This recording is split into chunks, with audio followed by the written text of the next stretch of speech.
Welcome to Kenton Teaches. Enjoy the video. In this video, I will explain how to change an alternator. First, gather your tools, including a 13mm. Next, you will need to relieve the tension on the serpentine belt.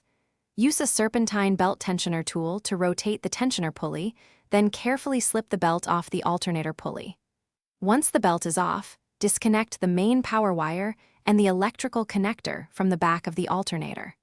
Finally, remove the 2 or 3 mounting bolts that secure the alternator to the engine bracket. Now, it is time to install your new alternator. Carefully place the new unit into its mounting bracket, ensuring it aligns correctly. Hand tighten the mounting bolts first, then use a ratchet to tighten them securely, typically to about 35 foot-pounds.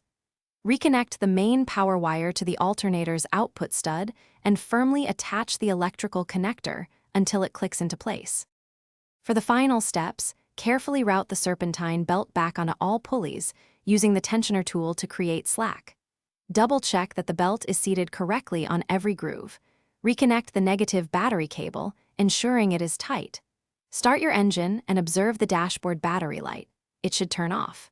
Use a voltmeter to confirm the charging system is producing between 13.5 and 14.5 volts. Thanks for watching. Please subscribe if this video was helpful.